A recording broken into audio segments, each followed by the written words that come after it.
Eh, y vamos entonces a, a reiniciar. Quitémosle esta sala de espera para que todos puedan entrar sin yo estar. Bueno, queridos hermanos, yo creo que dispongámonos para ir a ese cuarto retiro. Pongámonos en la presencia del Señor, que se vale de todo para la salvación de nuestras almas. Y sobre todo, pongámonos en las manos del Señor, que siempre sale a nuestro encuentro y que siempre nos espera. Hemos titulado este cuarto retiro de Cuaresma. Me dicen si ven la diapositiva, por favor. Sí, señor. Sí se ve. Sí. Sí, hermano. Bueno, entonces,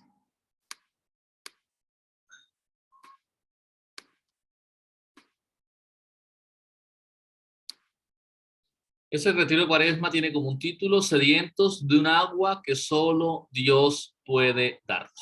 En el nombre del Padre, del Hijo y del Espíritu Santo. Amén. Ya. No le pague, no le pague. Bendición, bendición. Vamos a iniciar todos juntos con esta oración. Se le va a pedir el favor a Jordan que la proclame en nombre de todos.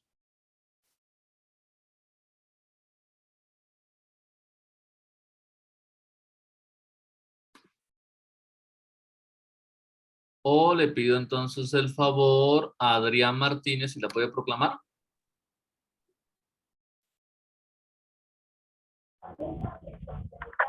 Señor, los caminos de la vida están llenos de sorpresas, y más si vamos por la periferia siguiendo tus huellas, pues aunque tratemos de ocultarlos, antes o después, se hacen presentes quienes están condenados, por nuestras leyes y costumbres, a ser invisibles.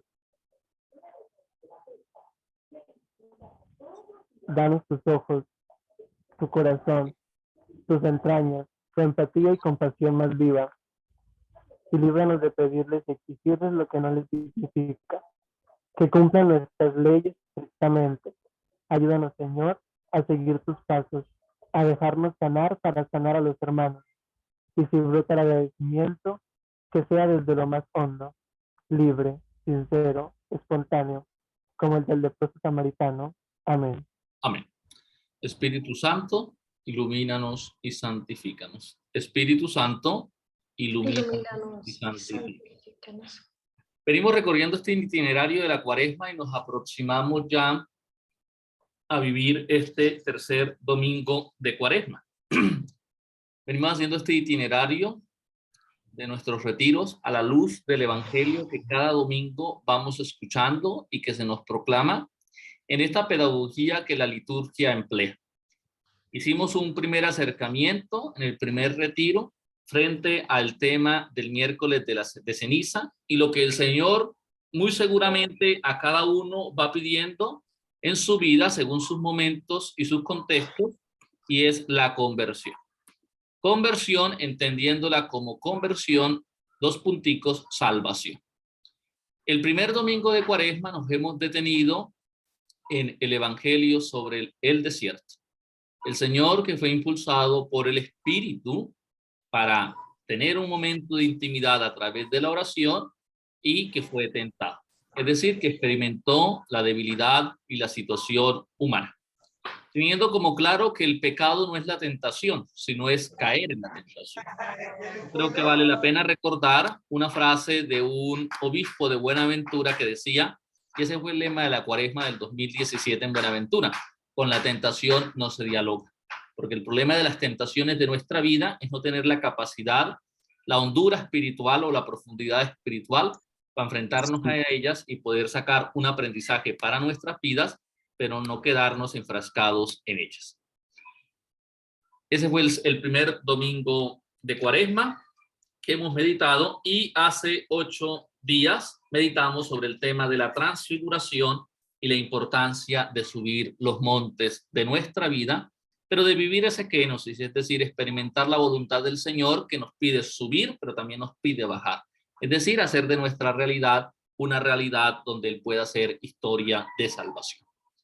El tercer domingo de Cuaresma va a ser el relato y el encuentro de Jesús en el pozo de Jacob sobre el tema del agua y de las samaritanas. Y allí, entonces, vamos a hacer nuestra meditación para el día de hoy. Le voy a pedir el favor a la hermana Soralba que proclame el Evangelio.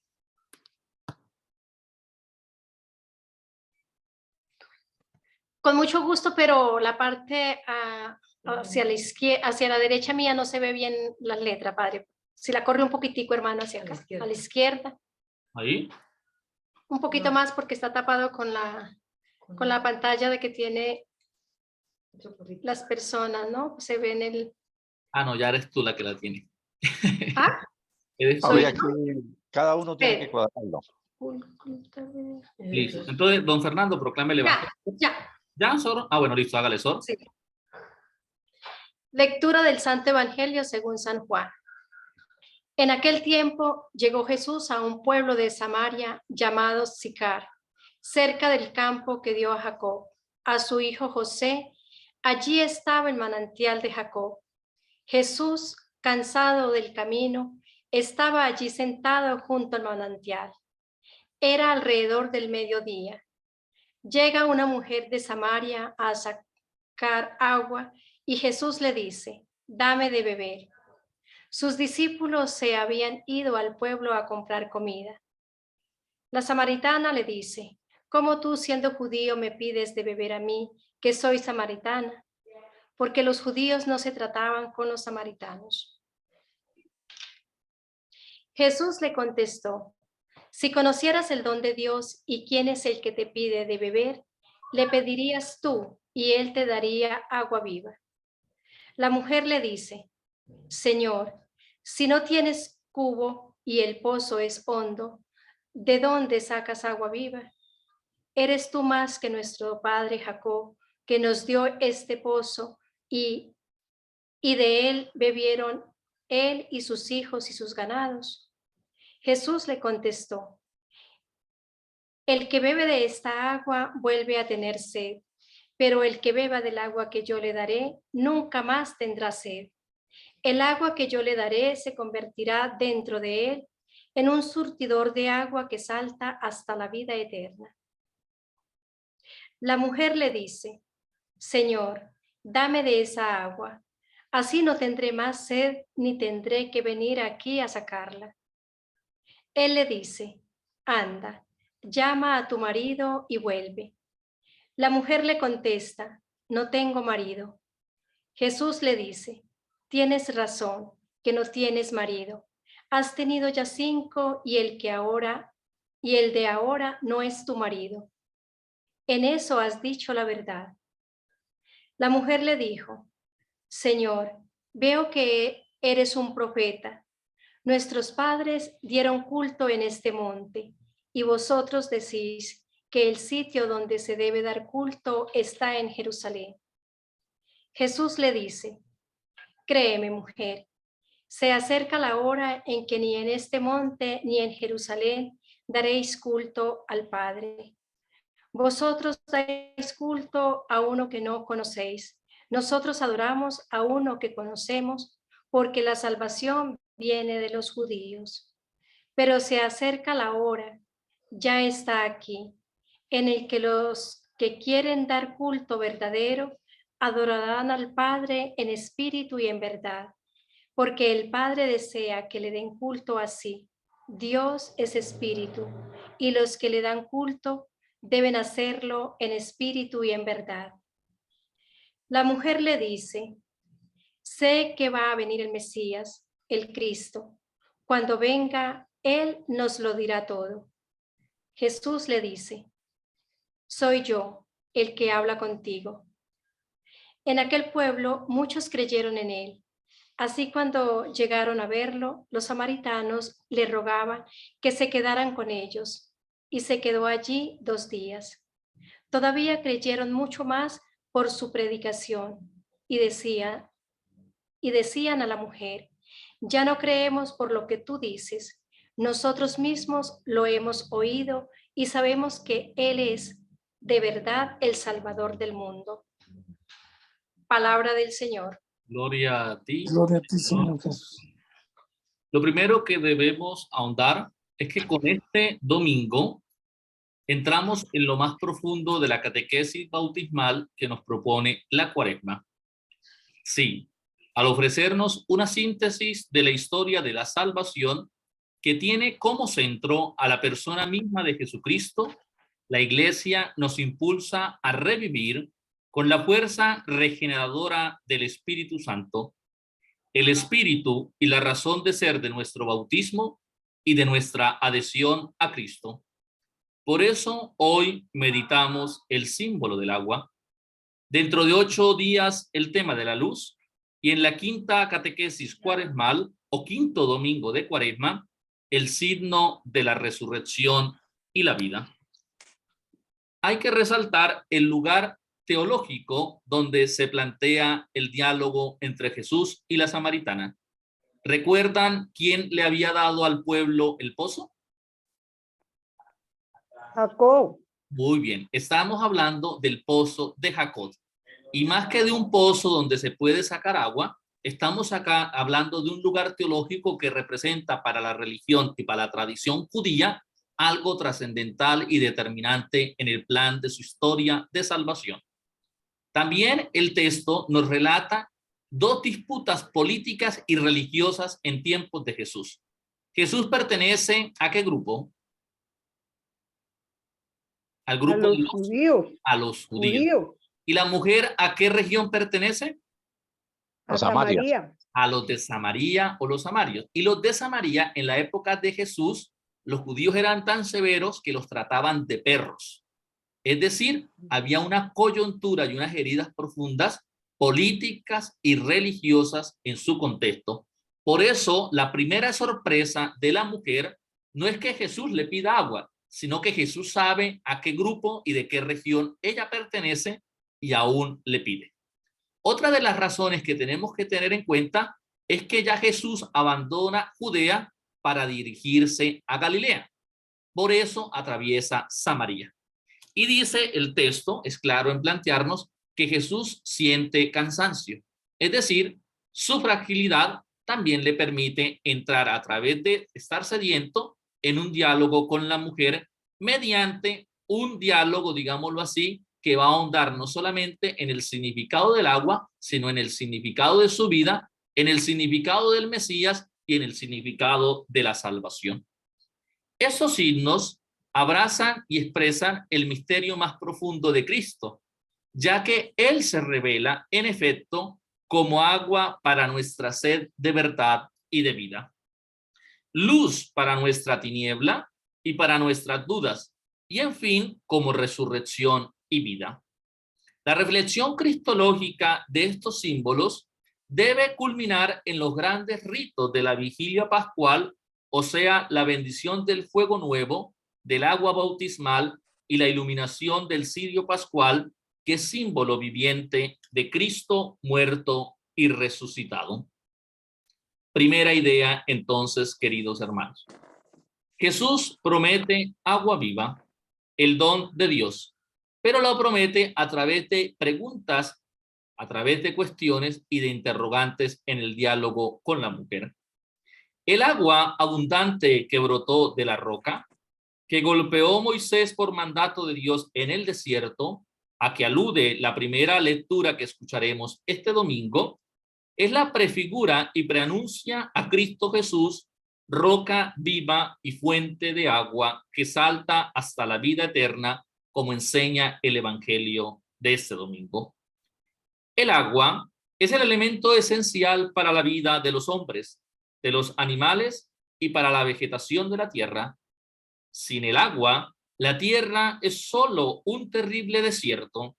Por eso, en la Biblia, el agua no es solo símbolo de vida, sino que el agua, hablando bíblicamente y teológicamente, es signo que identifica con la misma vida del hombre. El rico símbolo del agua se expresa en 3 aspectos fundamentales, a saber, como signo de vida y de fecundidad, como signo de purificación física y moral, y como instrumento de destrucción y de muerte, como en el caso del diluvio. El agua, en este relato evangélico, nos está planteando, por así decirlo, su función natural de fecundar la tierra, pero de fecundar la vida espiritual del hombre para poderse sostener a través del símbolo naturalmente de la palabra creadora del Padre. En el agua, en el signo del relato del agua, Jesús ya se presenta como el Salvador de todos los hombres y de todas las naciones. Es interesante tener la coyuntura del contexto social y político frente a los judíos y Samaria. Al presentarse a los samaritanos, al presentarse a los judíos, a lo que va a hablar Pablo de la salvación a los paganos, Jesús se presenta como el auténtico Mesías. Las aguas, entonces, bíblicamente, purificadoras y regeneradoras, prometidas por los profetas, las encontramos en el Evangelio, en Jesucristo y en su misterio de muerte en la cruz. ¿Se acuerdan en el momento en que el centurión con su lanza traspasa el costado de Cristo? El apóstol Juan nos va a decir que de su costado brotó ¿qué? Sangre y agua. Sangre y agua. Esa cita la encontramos en Juan capítulo 19, versículo 34. Herido en el costado por la lanza de un soldado, como la roca golpeada por Moisés en el desierto, Jesús ha donado de su corazón el agua que da la vida al mundo. Este gran tema teológico, con el fuerte simbolismo del agua, nos abre una de las páginas más elevadas del Evangelio, esa del diálogo con la samaritana. Porque el encuentro de Jesús con esta mujer de Samaria es una relación ejemplar del camino de la fe, de la incredulidad, de la desconfianza y hasta de la hostilidad. La afortunada samaritana pasa a la explícita confesión de Jesús como Mesías, como Salvador del mundo. Jesús, el Mesías, no es el Salvador de los samaritanos ni de los judíos. Llega la hora,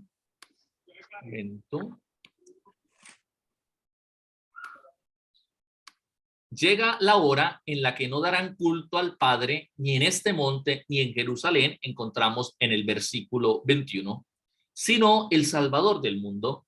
Y ya el versículo 23 del relato evangélico nos dice que los auténticos adoradores adorarán al Padre en espíritu y verdad.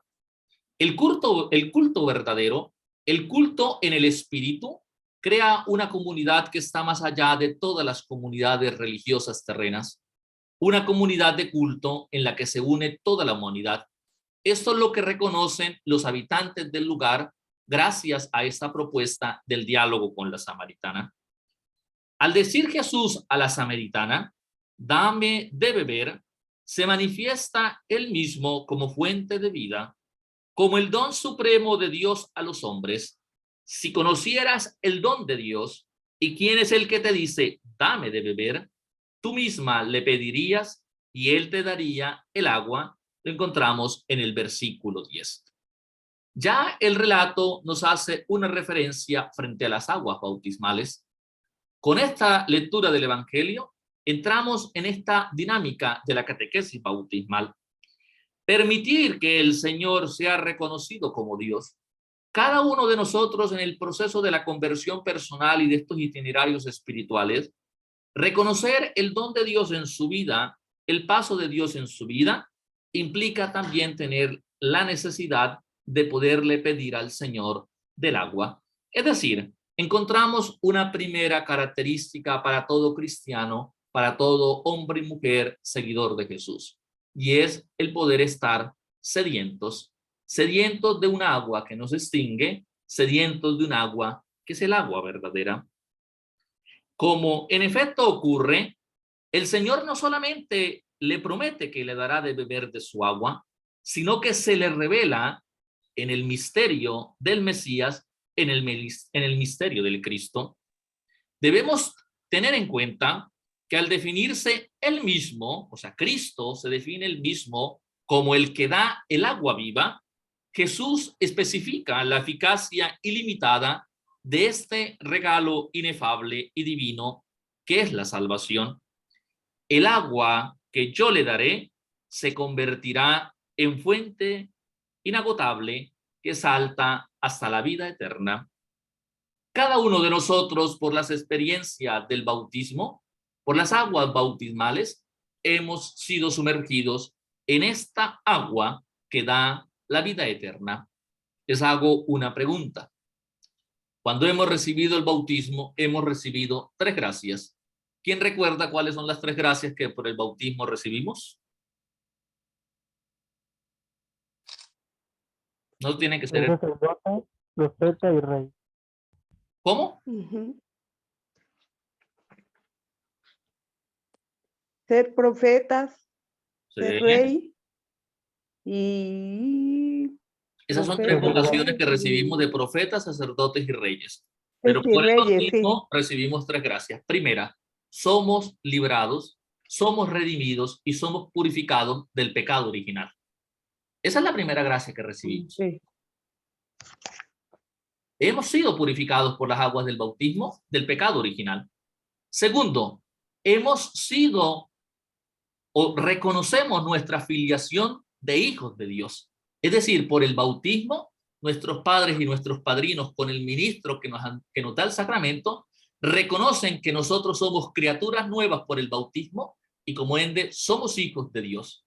Y tercero, asumimos nuestra condición de cristiano, es decir, somos introducidos en el pueblo de Dios, en la comunidad de los creyentes. No se nos olviden esas 3 gracias. Recibimos 3 vocaciones. Hemos sido consagrados por el bautismo a 3 vocaciones: ser profetas, ser sacerdotes y ser reyes. Pero recibimos 3 gracias: redención, perdón del pecado original, asumir nuestra condición de hijos de Dios, y hemos sido abrazados e introducidos en la comunidad de los creyentes como miembros de la iglesia del pueblo de Dios. La samaritana, mujer nada común, pero inteligente, aunque desordenada en sus afectos, el evangelista va a ser muy juiciosa en la descripción que nos plantea. La samaritana, para un momento y para un contexto social como el que vivió Jesús, en una cultura tan machista y tan patriarcal, la samaritana es presentada como una mujer inteligente, como una mujer audaz, como una mujer que también conoce las dificultades y las problemáticas políticas y religiosas, como una mujer practicante de la ley, practicante de su fe y que espera a la venida del Mesías. Pero también el Evangelio, en la boca de Jesús, nos plantea que la mujer tenía una situación desordenada en sus afectos y en su misma vida moral, como que pretende sobrevolar ese altísimo significado que da Jesús a su ofrecimiento del agua viva, y con abierta ironía replica la mujer: Señor, dame de esta agua para que yo no tenga más sed y no tenga que volver aquí para llevar el agua. Es decir, la samaritana no ha comprendido aún la categoría teológica del agua que está brindando el Señor, que es un agua no solamente que calmará una sed biológica, sino una sed espiritual. En ese volver a las fuentes de la fe, este gran tema teológico con el fuerte simbolismo del agua nos introduce entonces no solamente a reconocer que estamos sedientos, es decir, que nuestra vida experimenta y tiene situaciones donde necesitamos calmar una sed, sino que nuestra vida espiritual, nuestro proceso de conversión, nuestra alma necesita volver a las fuentes de la fe. Es decir, la samaritana ingenuamente, aunque inteligentemente, va a comprender ya en el diálogo de qué se trata esta agua y de qué se trata esta sed. Es decir, el camino de la fe y la salvación ya ha comenzado para ella, y entonces Jesús, con su pedagogía liberadora, toca al momento el corazón de la samaritana cuando le dice: ve a llamar a tu marido, y la lleva a reconocer sus errores y la necesidad de acogerse a la salvación que le ofrece Jesús. Es decir, Jesús interpela fuertemente a la samaritana para que pueda comprender de cuál agua él le ofrece y de cuál vida eterna le está hablando.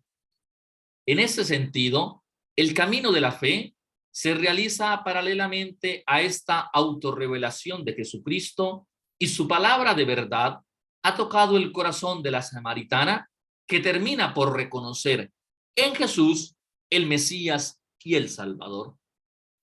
La dinámica de Jesús, la escena ha sido recreada por el evangelista Juan, que nos permite conocer cómo era Jesús. Es decir, este relato no solamente nos va a permitir acercarnos a la pedagogía de Jesús, que lo encontramos en parábolas y en otros momentos, sino a las características propias de este judío, de Jesucristo, no solamente como Mesías, sino como humano. Es decir, Jesús es un profeta que sabe dialogar a solas y amistosamente con una mujer samaritana, perteneciente a un pueblo impuro, a un pueblo odiado por los judíos, un hombre que sabe escuchar la sed del corazón humano y restaurar la vida de las personas. Pero si Jesús es un hombre que nos escucha, Jesús es un hombre que nos da una propuesta de restauración para nuestra historia de salvación, la primera pregunta para esta semana en nuestra dinámica personal es: ¿escucho la voz de Jesús? ¿Tengo la capacidad de escuchar hoy su voz? ¿En qué signos, en qué símbolos, y en qué personas y en qué lugares escucho su voz?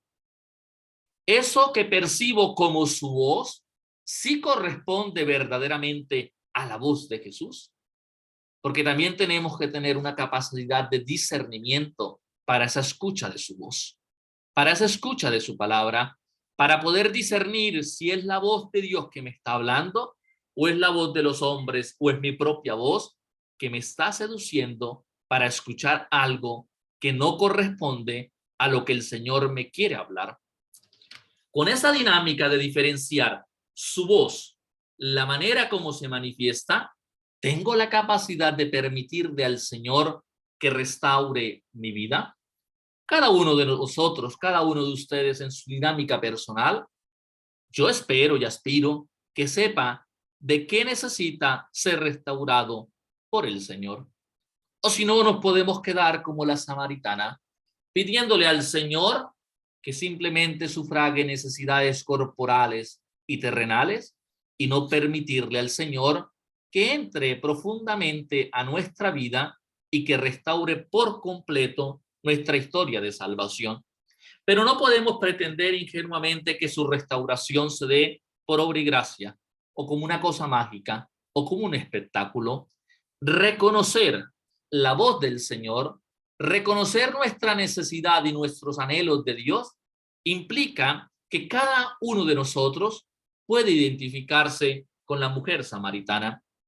Jesús nos espera especialmente en este tiempo de Cuaresma para hablar a nuestro corazón, para hablar a mi corazón. Y entonces vale la pena detenernos en esta dinámica espiritual a propiciar encuentros de silencio, donde yo permita en nuestra habitación, en el templo, en el trabajo, en el bus, caminando, o en algunos lugares retirados, si tenemos la oportunidad, de escuchar su voz que nos dice: si conocieras el don de Dios, si conociéramos la presencia eterna de Dios. El camino de la fe, es más, se hace anunciadora del mesianismo de Jesús entre sus conciudadanos. Y entonces un camino de fe, iniciado singularmente, culmina en un coro de fe profesado por muchos samaritanos que creyeron en Jesús. No es por tu palabra que nosotros creemos, sino porque nosotros mismos hemos oído y sabemos que este es verdaderamente el Salvador del mundo. La capacidad de la escucha, la capacidad del testimonio, la capacidad de permitir encontrarnos con el Señor. Cada uno no basta con escuchar su voz, sino que debemos comunicarle a los otros que escuchando su voz hemos podido escuchar su palabra y hemos podido entrar en un camino de restauración. No se les olvide esa doble dinámica, esa doble vía que es nuestra fe. Una experiencia personal es decir, algo que vivo desde la intimidad, pero es algo que vivo desde la vida comunitaria, desde la vida fraterna. Esas son las dos vías de nuestra fe. La intimidad, una fe personal, pero una fe que debe ser vivida, que debe ser compartida, que debe ser manifestada en la comunidad. San Agustín va a tener una frase hermosa frente a ser sedientos del agua, ser sedientos incansables de la búsqueda de Dios. Solo el agua que nos da el Hijo, o sea, es decir, Cristo, irriga, es decir, alimenta, llena de agua los desiertos del alma, inquieta e insatisfecha hasta que descanse en Dios. Yo quisiera invitarlos que nos quedáramos con estas dos palabras, inquieta e insatisfecha, porque estos dos sentimientos y estas dos emociones las experimentamos muy seguramente, muy repetitivamente en nuestras historias personales. Cada uno de nosotros, en la lógica de sus días, vive con inquietudes y vive con insatisfacciones, pues precisamente a esas inquietudes es que el Señor quiere iluminar los anhelos profundos de nuestro corazón para entrar, irradiar y penetrar todo aquello que está en nuestra vida, que está en nuestra mente y está en nuestro corazón.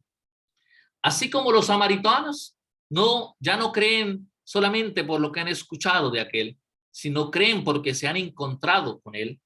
La gente esta vez corre al pozo de Jacob no para coger agua, sino para calmar la sed de espiritualidad y de vida. Ese anhelo profundo de que hablan los psicólogos y que a través de la palabra de Jesús, en Jesús, fuente de agua viva, encontramos la vida eterna.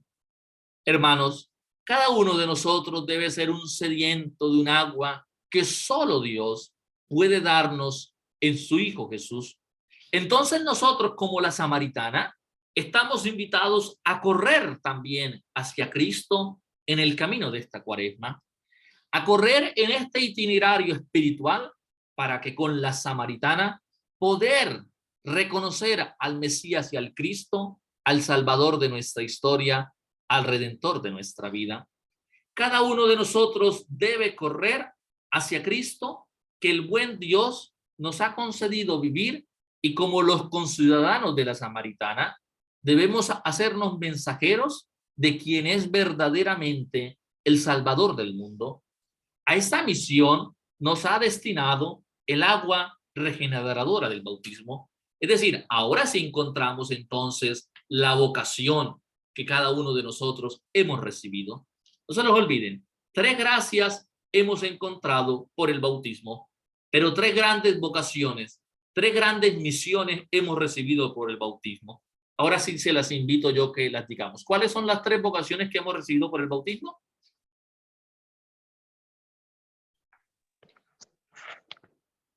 Hacer reyes. Reyes. ¿Qué más? Así. Profetas. Reyes, profetas y... ¿Qué más? Se me fue. Sacerdotes. Y sacerdotes. Desde los puntos de vista históricos y teológicos, ahí está la centralidad de nuestra misión terrena, encontrarnos con el Mesías, pero ser capaces de confesarlo con nuestra vida, es decir, ser fermento en medio del mundo de hoy, de la persona de Jesús, que sigue hablando a la historia en los tiempos y en los espacios.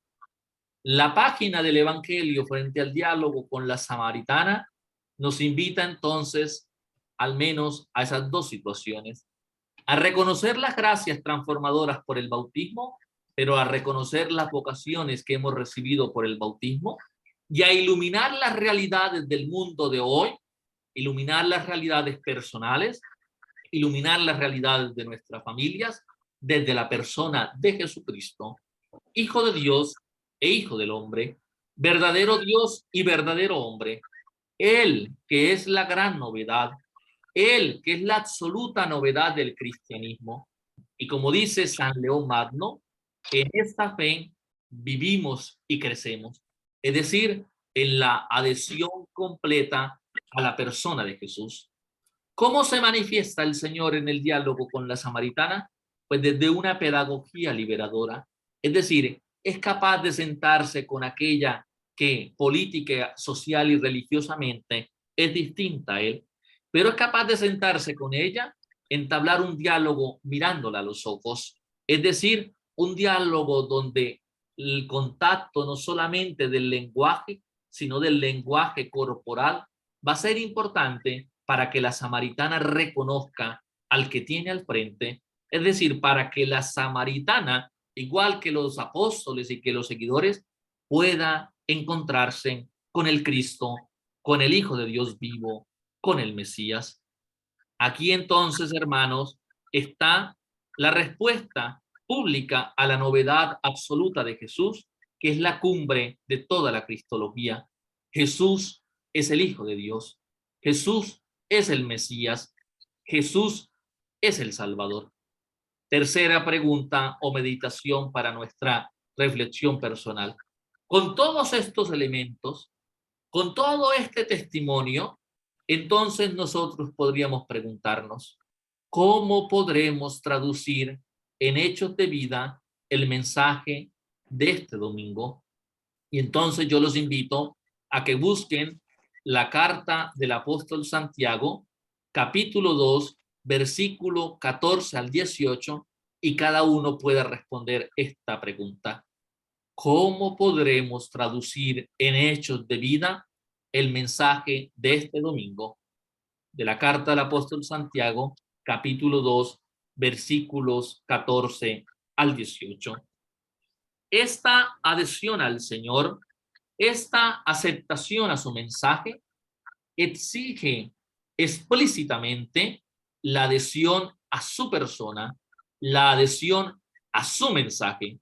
No podemos pretender recibirlo, no podemos pretender manifestar que somos sus seguidores si no permitimos que Él haga un camino de restauración, un camino de renovación a nuestra vida. Como cristianos asiduos, porque mira que no vende el XL, como es la talla que menos se vende. Como cristianos asiduos, oyentes de la palabra, nos encontramos entonces una vez más con la revelación de Dios que se ha hecho carne, que se ha hecho voz, que se ha hecho historia en la persona de Jesús de Nazaret. Pero debemos vivir con una actitud interior de grande y devota atención de podernos encontrar con su palabra, que es viva, que es eficaz, que es penetrante para nuestra vida espiritual, para nuestro camino terrenal hacia la vida eterna. Yo los invito entonces, hermanos, que tengamos estas preguntas para la meditación de esta semana. Primera pregunta: ¿me doy tiempo para escuchar en mí la voz del anhelo? Es decir, la voz de los deseos, la voz de aquello que está inquieto e insatisfecho en mi vida personal. Cada uno entonces podría preguntarse, ¿cuáles son las situaciones que hoy por hoy te generan insatisfacción en tu vida personal? ¿Me doy tiempo para escuchar en mí la voz del anhelo? Segunda pregunta: ¿cuál es tu cántaro interior? Ese que te pesa, el que te aleja de Dios. Y tercera pregunta: ¿estamos llamados a redescubrir la importancia y el sentido de nuestra vida cristiana iniciada en el bautismo y, como la samaritana, a dar testimonio a nuestros hermanos? ¿De qué debo dar testimonio hoy? Yo los invito, si tenemos algún eco frente a la meditación de este cuarto retiro. O está extremadamente claro, extremadamente confuso o extremadamente desafiante.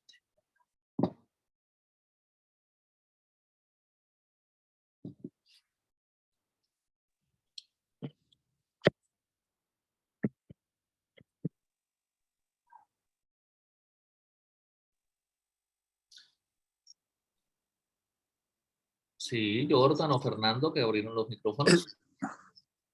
Es un desafío, Desafío, muy porque bien. es hacerse un ejercicio de introspección. Entonces eso indica en qué situación nos encontramos para hacer ese análisis y poder tomar una decisión. Muy bien, Jordan. Es decir, hablando espiritualmente y teológicamente, Jesús también nos podría preguntar, y la pregunta jocosa a la samaritana es, ¿tu marido? Y la samaritana entonces ahí automáticamente queda desconcertada y queda, es decir, es sacada de su zona de confort, de su seguridad y es interpelada con una realidad. No se nos olvide, yo quiero que ustedes tengan, hace día celebramos el Día de la Mujer. En esta mujer encontramos una mujer inteligente. Es decir, la samaritana no es presentada como una mujer pasiva, pero así como es una mujer inteligente, también es presentada como una mujer que desde su vida sexual y su vida afectiva es desordenada. Y entonces también es una invitación a revisar nuestra vida afectiva y nuestra vida sexual. ¿En qué medida nosotros también permitimos que esa vida tan íntima y tan personal sea iluminada por la palabra del Señor y también sea un camino de restauración? Don Fernando, ¿iba a hacer algún comentario? No, estamos de acuerdo con el compañero y que es una tarea retadora que pues debe llevarnos a examinarnos y a revisar pues nuestra espiritualidad. Muy bien. ¿Algún otro tiene algún eco? Bueno, yo espero que el silencio sea porque están escuchando profundamente la voz del Señor. Yo los invito, queridos hermanos, entonces, que concluyamos con esta meditación final. Don Fernando, si quiere puede proclamarla, por favor. Ya, con mucho gusto. Meditación final. El Evangelio es precisamente para nosotros. Jesús nos habla como a la samaritana. Ciertamente nosotros ya lo conocemos, pero quizás no lo hemos acogido personalmente y no lo hemos todavía reconocido como nuestro Salvador. Este tiempo de Cuaresma es la ocasión buena para acercarse a Él, encontrarlo en la oración, en un diálogo corazón a corazón, ver su rostro en el rostro de un hermano o de una hermana sufriente. Muy bien. Yo quiero que nos quedemos al menos con esta parte, pero cada uno puede hacer su interpretación personal. Ya lo conocemos, pero no basta con conocerlo. Necesitamos reconocerlo como nuestro Salvador, porque podemos quedarnos en una actitud pasiva de conocerlo, pero no de permitirle de que Él entre verdaderamente a nuestra vida. Yo pienso que esa es la invitación, no solamente para nosotros, sino para todos aquellos que dicen ser seguidores del Señor. Porque la primera actitud puede ser una actitud pasiva de decir, sí, yo creo en Él, yo creo en Dios, yo sé que existe Dios, yo oro, pero es una actitud pasiva y una actitud cómoda y conformista. Conociéndolo, tenemos que estar detrás de Él. Es decir, estar ubicados en el lugar de la fe que nos corresponde. Yo los invito a que concluyamos nuestro retiro diciendo la oración que Jesús nos enseñó. Padre nuestro, que estás en el cielo, santificado sea tu nombre, venga a nosotros Venga a nosotros tu reino, hágase tu voluntad en la tierra como en el cielo. Nuestro pan Nuestro pan de cada día, perdonamos Día nuestras perdona nosotros nuestras perdonamos a los que nos nosotros perdonamos a nos dejes caer en tentación, no te caer en tentación, líbranos del mal. Amén. Vamos entonces a darle la bendición de nuestro Padre San Francisco. Yo los invito a que sean juiciosos en la meditación personal. Ojalá ya estén siendo juiciosos en las preguntas, porque en últimas lo que buscamos, y es la propuesta que se ha hecho, es pues que estos espacios puedan iluminar en algunos espacios nuestras vidas para que verdaderamente nosotros podamos hacer en algunas actitudes o comportamientos un proceso serio de conversión para poder adherirnos más a Jesús, pero sobre todo para permitir que el Señor restaure nuestro ser. A cada invocación decimos amén. Que el Señor los bendiga y los guarde. Amén. Amén. Demuestre su rostro y tenga misericordia de ustedes. Amén. Vuelva el Señor su rostro hacia ustedes y les conceda la paz. Amén. Que el Señor los bendiga, bendiga a sus familias y bendiga sus proyectos personales en el nombre del Padre, del Hijo y del Espíritu Santo. Del Espíritu Santo. Amén. Amén. Ojalá permitamos que el Señor revuelque nuestros afectos y nuestros anhelos para poder crecer en nuestro camino personal. Señor los bendiga, una buena noche, una buena semana, una buena meditación. Gracias, Señor. Gracias, Dios le pague. Dios le bendiga.